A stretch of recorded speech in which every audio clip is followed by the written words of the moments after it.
ಸ್ನೇಹಿತರೆ, ಎಲ್ರಿಗೂ ನಮಸ್ಕಾರಗಳು. ನಾನು ನಿಮ್ಮ ಯೂಟ್ಯೂಬ್ ಗೆಳತಿ ಆಶಾರಾಣಿ ಮಲೆನಾಡು ಹುಡುಗಿ.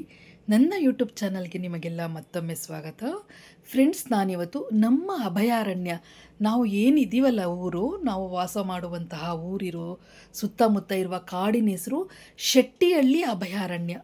ನನಗೆ ರೀಸೆಂಟಾಗಿ ಒಂದು ವಿಷಯ ಸಿಕ್ತು. ಶೆಟ್ಟಿಹಳ್ಳಿ ಅಭಯಾರಣ್ಯದಲ್ಲಿ, ಅಂದರೆ ನಮ್ಮ ಊರಿನ ಪಕ್ಕದಲ್ಲೇ ಕೇವಲ 1 ಕಿಲೋಮೀಟರ್ ದೂರದಲ್ಲಿ 1000 ವರ್ಷಗಳ ಹಳೆಯ ಮರ ಇದೆ. ಹಳೆಯ ಆಲದ ಮರ, ಬಹುದೊಡ್ಡ ಮರ. ಆ ಮರ ತುಂಬ ವಾನರ ಸೈನ್ಯಗಳು ತುಂಬ್ಕೊಂಡ್ಬಿಟ್ಟಿದ್ದಾರೆ ಅಂತ ಹೇಳಿ ವಿಷಯ ಗೊತ್ತಾಯಿತು. ಕೆಳಗಡೆ ಶಿವ ಒಡೆದು ಮೂಡಿದ್ದಾನೆ, ಶಿವನ ಟೆಂಪಲ್ ಎಲ್ಲ ಇದೆ ಅಂತ ನೋಡ್ಲಿಕ್ಕೆ ಹೋಗೋಣ ಅಂತೇಳಿ ಹೊರಟ್ವಿ. ಅದಕ್ಕೂ ಮುಂಚೆ ಇಲ್ಲಿ ನಮ್ಮ ಟೈಗರ್ನ ಒಂದು ಸಲ ತೋರಿಸ್ಬಿಡೋಣ ಅಂತೇಳಿ. ಇವನು ನಮ್ಮ ಟೈಗರು. ಇವನ ಹೆಸರು ಟೈಗರ್ ಅಂತ ನಾನೇ ಇಟ್ಟಿರೋದು. ಇವನಿಗೆ 2 ಹೆಂಡತಿಯರು, 2 ಹೆಂಡಿರ ಮುದ್ದಿನ ಸರದಾರ ಇವನು. ಒಬ್ಬಳು ಈ ಕಪ್ಪಗೆ ಆಟಾಡ್ತಿದ್ದಾಳಲ್ಲ, ಇವಳು 2ನೇ ಹೆಂಡತಿ. ಇನ್ನೊಬ್ಳಿದ್ದಾಳೆ, ಅವಳು ಕೆಂಪಗೆ ಚೆನ್ನಾಗಿದ್ದಾಳೆ, ಅವಳು ದೊಡ್ಡ ಹೆಂಡತಿ. ಇವರಿಬ್ಬರೂ ಅವನು ಒಂದು ಕ್ಷಣ ಸಹ ಬಿಟ್ಟಿರಲ್ಲ. ಏನು ಗೊತ್ತಾ, ಇವೊಂದು ವಿಶೇಷತೆ ಏನು ಗೊತ್ತಾ, ಇವನು ಆಹಾರ ಸಿಕ್ಕರೆ ಫಸ್ಟು ಕಾಲಲ್ಲಿ ಕೆದ್ರುಬಿಟ್ಟು ಅವ್ರನ್ನ ಕರಿತಾನೆ. ಫಸ್ಟು ಹೆಂಡ್ತಿಯವ್ರನ್ನ ಕರೆದು ಅವ್ರಿಗೆ ತಿನ್ನಿಸಿ, ಅವ್ರು ತಿನ್ನೋದನ್ನು ನೋಡಿ ಖುಷಿಪಟ್ಟು ಆನಂತರ ಇವನು ತಿಂತಾನೆ. ಎಂಥ ಗ್ರೇಟ್ ಹಸ್ಬೆಂಡ್ ಅಲ್ವಾ ಇವನು. ಒಂದು ಬೇಜಾರಂದರೆ ಇವನಿಗೆ 2 ಹೆಂಡ್ತಿಯರು. ದೊಡ್ಡ ಹೆಂಡತಿ ಈಗ ಮಕ್ಕಳಾಗಿದೆ, ಅವಳಿಗೆ 12 ಮರಿಗಳ ತಾಯಿ ಆಗಿದ್ದಾಳೆ. ಇವನು ಸಹ 12 ಮರಿಗಳ ತಂದೆ ಆಗಿದ್ದಾನೆ. ಅದನ್ನು ತೋರಿಸ್ಲಿಕ್ಕೂ ಮುಂಚೆ ನನ್ನ ಚಾನಲ್ಗೆ ಯಾರು ಫಸ್ಟ್ ಟೈಮ್ ಬಂದಿದ್ದೀರಾ, ದಯವಿಟ್ಟು ನನ್ನ ವಿಡಿಯೋವನ್ನು ಸಬ್ಸ್ಕ್ರೈಬ್ ಮಾಡ್ಕೊಂಡು ನೋಡಿ, ಲೈಕ್ ಮಾಡಿ, ಕಾಮೆಂಟ್ ಮಾಡಿ, ಶೇರ್ ಮಾಡಿ, ಸ್ಕಿಪ್ ಮಾಡದೆ ನೋಡಿ. ಫ್ರೆಂಡ್ಸ್, ನಮ್ಮ ಈ ಕೋಳಿ ರಾಜನ್ ಸ್ಟೋರಿ ಒಂದು ಸ್ವಲ್ಪ ಹೇಳಬೇಕಂದ್ರೆ, ಇವನು ನಮ್ಮ ಹಿತ್ತಲೆಲ್ಲ ಆಡ್ಲಿಕ್ಕೆ ಶುರು ಮಾಡಿದಾಗ ಸಣ್ಣ ಮರಿ ಇದ್ದ. ಇವನು ಸ್ಟ್ರಾಂಗ್ನೆಸ್ ನೋಡಿಬಿಟ್ಟು ಇವನಿಗೆ ನಾನು ಟೈಗರ್ ಅಂತ ಹೆಸರಿಟ್ಟೆ. ಆ ಟೈಗರ್ ಅಂತ ಹೆಸರಿಟ್ಟಿಗೆ ತಕ್ಕಂಗೆ ಇವನು ಸ್ಟ್ರಾಂಗಾಗಿ ಇರ್ಲಿಕ್ಕೆ ಸ್ಟಾರ್ಟ್ ಮಾಡ್ದ.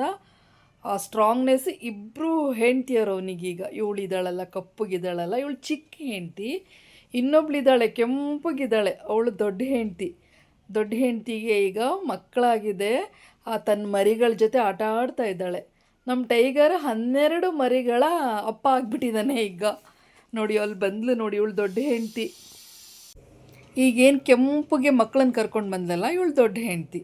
ಇವಳಿಗೆ 12 ಮಕ್ಕಳು. ನಮ್ಮ ಟೈಗರಿಗೆ 12 ಮಕ್ಕಳ ತಂದೆ. ಆದರೆ ಅದರಲ್ಲಿ ಒಂದು 4-5 ಮಕ್ಕಳು ನಮ್ಮ ಕಾಕ ರಾಜ ತೊಗೊಂಡೋಗ್ಬಿಟ್ಟ. ನಮ್ಮ ಬ್ಲ್ಯಾಕಿ ಅವರೆಲ್ಲ ತೊಗೊಂಡೋಗಿ ತಿನ್ಬಿಟ್ರು.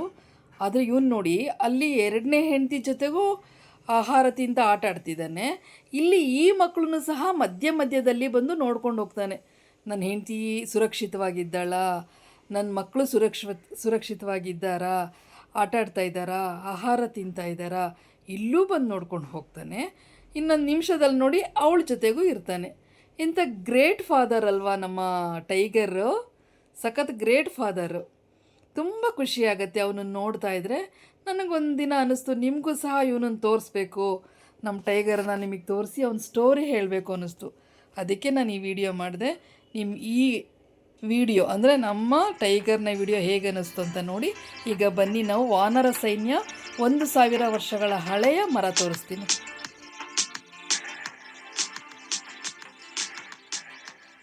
ಸ್ನೇಹಿತರೆ, ನನಗೆ ಇತ್ತೀಚೆಗೆ ಒಂದು ವಿಷಯ ಸಿಕ್ತು. ನಮ್ಮ ಕಾಡಿನಲ್ಲೇ, ನಮ್ಮ ಶಿವಮೊಗ್ಗ ಜಿಲ್ಲೆಯ ಕಾಡಿನಲ್ಲೇ 1000 ವರ್ಷದ ಹಳೆಯ ಮರ ಇದೆ.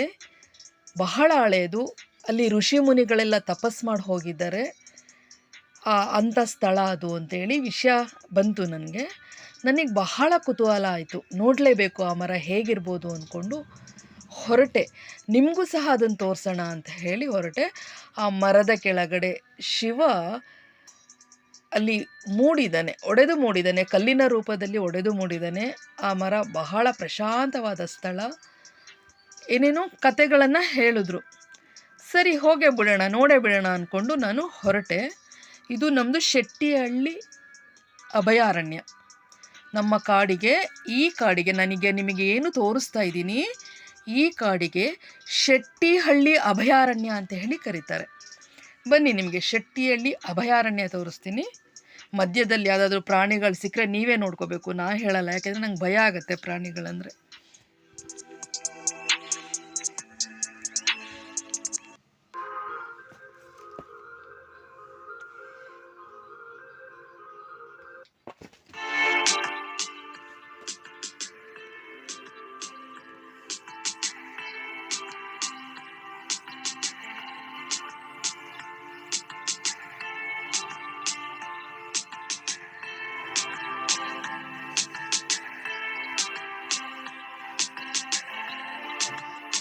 ಫ್ರೆಂಡ್ಸ್, ಇದೇ ನೋಡಿ 1000 ವರ್ಷಗಳ ಹಳೆಯ ಮರ ಅಂತೆ ಇದು. ತುಂಬ ದೊಡ್ಡದಿದೆ, ತುಂಬ ಅಂದರೆ ತುಂಬ ದೊಡ್ಡದು. ಅದರ ಬಿಳಿಲುಗಳು, ಆ ಮರದ ಬಿಳಿಲುಗಳು ಬಿಟ್ಟಿದಾವಲ್ವ, ಅವೇ ಸಹ ಒಂದೊಂದು ಬಿಳಿಲು ಒಂದೊಂದು ದೊಡ್ಡ ದೊಡ್ಡ ಮರಗಳ ಸೈಜು ಬೆಳವಣಿಗೆ ಆಗಿದೆ. ಯಾರೂ ಇಲ್ಲ, ನಿರ್ಜನ ಪ್ರದೇಶ. ಅಲ್ಲಿ ಬಯಲಿದೆ, ಸ್ವಲ್ಪ ಮರದ ಸುತ್ತಮುತ್ತ ಸ್ವಲ್ಪ ಬಯಲಿದೆ. ಒಂದು ದೇವಸ್ಥಾನ ಇದೆ, ಶಿವನ ದೇವಸ್ಥಾನ ಇದೆ, ತೋರಿಸ್ತೀನಿ ನಿಮಗೆ. ದೇವಸ್ಥಾನ ಭಯ ಆಗ್ತಾಯಿತ್ತು ಹೋಗಲಿಕ್ಕೆ, ಆದರೂ ಒಂದು ನೋಡೋಣ ಅಂತ ಹೇಳಿ ಹೋಗಿ ವಿಡಿಯೋ ಮಾಡ್ತಾಯಿದ್ದೆ. ಆದರೆ ಅಲ್ಲಿ ಮನುಷ್ಯರು ಯಾರೂ ಕಾಣಲಿಲ್ಲ. ಆದರೆ ಒಂದು ದೊಡ್ಡ ಕಪಿ ಸೈನ್ಯವೇ ಇದೆ ಅಲ್ಲಿ.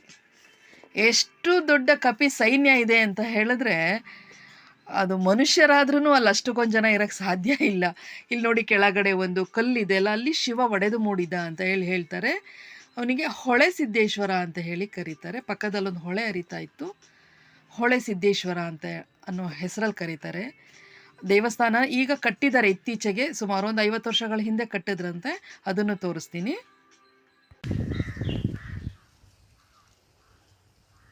ಒಂದೊಂದು ಕಾಂಡನೂ ಹೆಚ್ಚು ಕಮ್ಮಿ 4-5 ಜನ ಕೈ ಅಪ್ಪಿಗೆ ಹಾಕಿ ಇಟ್ಕೊಂಡ್ರೆ ಎಷ್ಟಿರುತ್ತೋ ಅಷ್ಟಿದೆ ನೋಡಿ.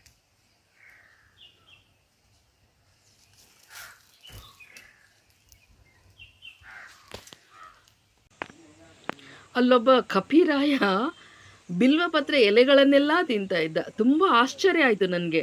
ಯಾಕೆ ಅಂದರೆ ಮಂಗಗಳು ಹಣ್ಣುಗಳನ್ನು ತಿನ್ನೋದು ಗೊತ್ತಿತ್ತು ನನಗೆ. ಈ ಬಿಲ್ವಪತ್ರೆ ಎಲೆಗಳನ್ನು ಎಷ್ಟು ತಿಂತಾ ಇದ್ದ ಅಂದರೆ, ಶಿವನ ದೇವಸ್ಥಾನದ ಆಪೋಸಿಟ್ ಬಿಲ್ವಪತ್ರೆ ಎಲೆ ಎಷ್ಟು ತಿಂತಾ ಇದ್ದ ಅಂದರೆ ಒಂದೊಂದು ಚಿಗುರೂ ಬಿಡ್ತಾ ಇಲ್ಲ, ಅಷ್ಟು ತಿಂತಾ ಇದ್ದ ಒಬ್ಬ ಕಪಿರಾಯ. ನಂಗೆ ಬಿಲ್ವ ಎಲೆಗಳನ್ನು ತಿನ್ನೋದು ಗೊತ್ತಿರಲಿಲ್ಲ, ಹಣ್ಣುಗಳನ್ನು ತಿಂತವೆ ಅಂತ ಗೊತ್ತಿತ್ತು ಅಷ್ಟೇ. ಎಲ್ಲೆಲ್ಲೂ ಮಂಗಗಳು ಕೂತಿದ್ವು, ನಿಂತಿದ್ವು, ಆಟ ಆಡ್ತಾಯಿದ್ವು. ಮರದ ಮೇಲಂತೂ ಪ್ರತಿ ಒಂದು ಕೊಂಬೆಗೂ ಒಂದು 3-4 ಮಂಗಗಳು. ನನ್ನನ್ನು ನೋಡಿದ ತಕ್ಷಣ ಓಡೋಗಿ ಬಚ್ಚಿಟ್ಕೊಂಡ್ಬಿಡ್ತಾ ಇದ್ವು. ಆಮೇಲೆ ನಾನು ಸ್ವಲ್ಪ ಮರೆ ಆದ ತಕ್ಷಣ ಮತ್ತೆ ಕೆಳಗಡೆ ಇಳಿತಾ ಇದ್ವು. ಒಂಥರ ನೋಡಲಿಕ್ಕೂ ಖುಷಿ ಆಗ್ತಾಯಿತ್ತು ಅವುಗಳು ಮಾಡ್ತಾ ಇದ್ದನ್ನು. ನಾನಂತೂ ತುಂಬ ತುಂಬ ಖುಷಿ ಆಯಿತು ನನಗೆ. ಆ ಪ್ಲೇಸು, ಆ ಮರ, ಈ ಮಂಗಗಳ ಆಟ ಬಹಳ ಇಷ್ಟ ಆಯಿತು ನನಗೆ.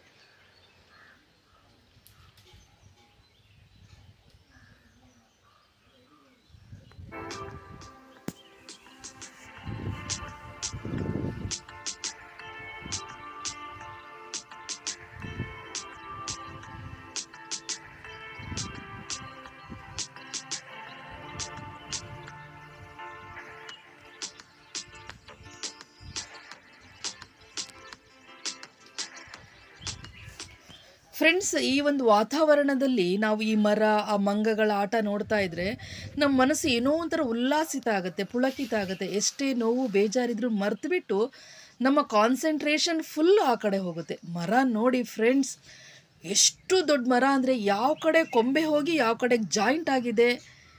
ಎಷ್ಟೋ ಮರಗಳು ಜಾಯಿಂಟ್ ಆಗಿರೋ ಆ ರೀತಿಯಲ್ಲಿ ಇದು ಶೇಪ್ ಪಡ್ಕೊಂಡಿದೆ. 1000 ವರ್ಷಗಳ ಹಿಂದಿನಿಂದನೂ ಇದು ಬೆಳ್ಕೊಂಡು ಬಂದಿರೋದ್ರಿಂದ ಈ ಥರ ಆಗಿದೆ. ಮತ್ತು ಹಿಂದೆ ವಸಿಷ್ಠ ಮುನಿಗಳು ಇಲ್ಲಿ ಬಂದು ತಪಸ್ಸು ಮಾಡಿದ್ರಂತೆ. ಈ ಪ್ರಶಾಂತತೆಯನ್ನು ನೋಡಿ ಇಲ್ಲಿ ತಪಸ್ಸು ಮಾಡಿದರು ಅಂಥೇಳಿ ಅಲ್ಲಿ ಪ್ರತೀತಿ ಇದೆ. ಮರದ ತುಂಬ ಮಂಗಗಳು, ಒಂದೊಂದು ಕೊಂಬೆಗೆ 7-8 ಮಂಗಗಳು ನಮಗೆ ಕಾಣಿಸಿದ್ವು. ಇನ್ನೂ ಎಷ್ಟಿದಾವ ಗೊತ್ತಿಲ್ಲ. ನಂಗನ್ನಿಸ್ತು ಬಹುಶಃ ಲಂಕೆಗೆ ಸೇತುವೆ ಕಟ್ಟಿದ ಮಂಗಗಳ ಗುಂಪೇ ಬಂದ್ಬಿಟ್ಟು ಇಲ್ಲಿ ನೆಲೆಸಿದ್ವೇನೋ, ಅವುಗಳು ವಂಶ ಇಷ್ಟಕ್ಕೊಂದು ಆಗಿದೆಯೇನೋ ಅನ್ನೋಷ್ಟು ನನಗೆ ಆಶ್ಚರ್ಯ ಆಯಿತು. ಅಷ್ಟು ಮಂಗಗಳು. ನಾನು ನೋಡದೇ ಇದ್ದರೆ ಎಲ್ಲ ಫುಲ್ಲು ಬಂದು ಕೆಳಗಡೆ ಕೂರ್ತಾಯಿದ್ವು, ಆಟ ಆಡ್ತಾ ಇರ್ತಿದ್ವು. ನಾನು ಸ್ವಲ್ಪ ವೀಡಿಯೋ ತೆಗೆಯೋಣ ಅಂತೇಳಿ ಅವು ಕಾಣಿಸ್ಕೊಂಡು ಈ ಥರ ಮೊಬೈಲ್ ಹಿಡಿದ ತಕ್ಷಣ ಅಷ್ಟು ಪಟ ಪಟ ಪಟ ಪಟ ಮೇಲೆ ಹತ್ಬಿಟ್ಟು ಓಡೋಗಿ ಬಚ್ಚಿಟ್ಕೊಂಬಿಡೋವು. ಆ ಎಲೆಗಳು ಕೊಂಬೆಗಳ ಮಧ್ಯೆ ಕಾಣಿಸ್ತಾ ಇರಲಿಲ್ಲ. 1 ನಿಮಿಷ ನಾನು ಮರೆ ಆದರೆ ಅಷ್ಟು ಬಂದು ಕೆಳಗಡೆ ಕೂತ್ಕೊಳ್ಳೋವು. ಹೇಗೆ ಆಟ ಆಡಿಸ್ತಾ ಇದ್ವು ಅಂತಂದರೆ ನೋಡಲಿಕ್ಕೂ ಭಾಳ ಖುಷಿ ಆಗ್ತಾಯಿತ್ತು ಮನಸ್ಸಿಗೆ. ನಾನು ಒಳ್ಳೆ ಪ್ಲೇಸಿಗೆ ಬಂದಿದ್ದೀನಿ, ನಿಮಗೆಲ್ಲ ಒಂದು ಒಳ್ಳೆ ಪ್ಲೇಸೇ ತೋರಿಸ್ತಾ ಇದ್ದೀನಿ. ಅಂದರೆ ಮನಸ್ಸು ನೋವಿದ್ದಾಗ, ಬೇಜಾರಿದ್ದಾಗ ಈ ವಿಡಿಯೋ ನೀವು ಹಾಕ್ಕೊಂಡು ಕುತ್ಕೊಂಡ್ಬಿಟ್ರೆ ಒಂಥರ ಆ ಮಂಗಗಳ ಚೆಲ್ಲಾಟ, ಈ ಪ್ರಶಾಂತವಾದ ಸ್ಥಳ, ಈ ಬಹುದೊಡ್ಡ ಮರ, ಇದೆಲ್ಲ ಏನೋ ಒಂಥರ ಕಾನ್ಸಂಟ್ರೇಷನ್ ಹಿಡಿಯುತ್ತೆ ಮನಸ್ಸು ಅನ್ಸೋಕ್ಕೆ ಸ್ಟಾರ್ಟ್ ಆಯಿತು ನನಗಿದು ಒಂಥರ ಮೋಟಿವೇಶನ್ ಮಾಡ್ತು.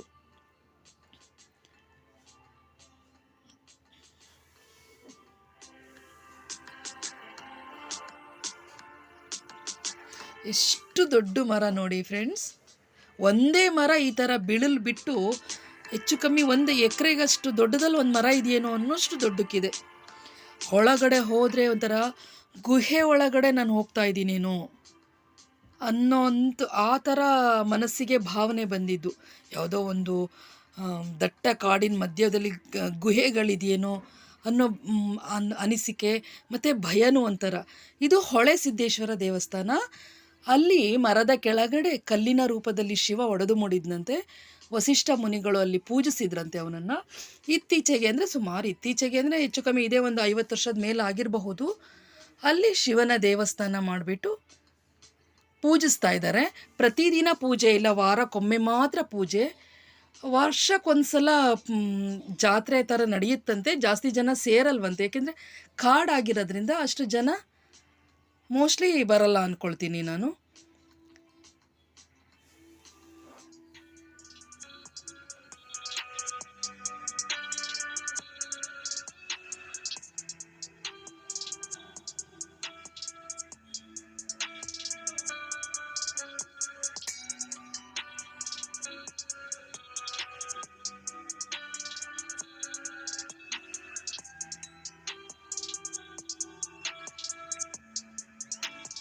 ಬಾಗ್ಲಾಕಿತ್ತು, ಕಿಟಕಿ ಅದು ಸಣ್ಣ ಡೋರಿಗೆ ಒಂದು ಹೋಲ್ ಬಿಟ್ಟಿದ್ದಾರೆ, ಅದರಿಂದ ಸ್ವಲ್ಪ ಶಿವನ ದರ್ಶನ ನಿಮಗೆ ಮಾಡಿಸ್ದೆ.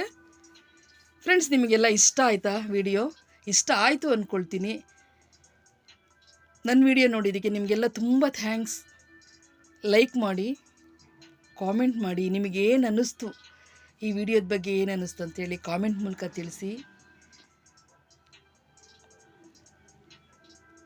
ಶೇರ್ ಮಾಡಿ, ಸ್ಕಿಪ್ ಮಾಡದೆ ನೋಡಿದ್ದಕ್ಕೆ ನಾನು ನಿಮಗೆ ತುಂಬ ಧನ್ಯವಾದಗಳನ್ನು ಹೇಳ್ತಾ ಇದ್ದೀನಿ.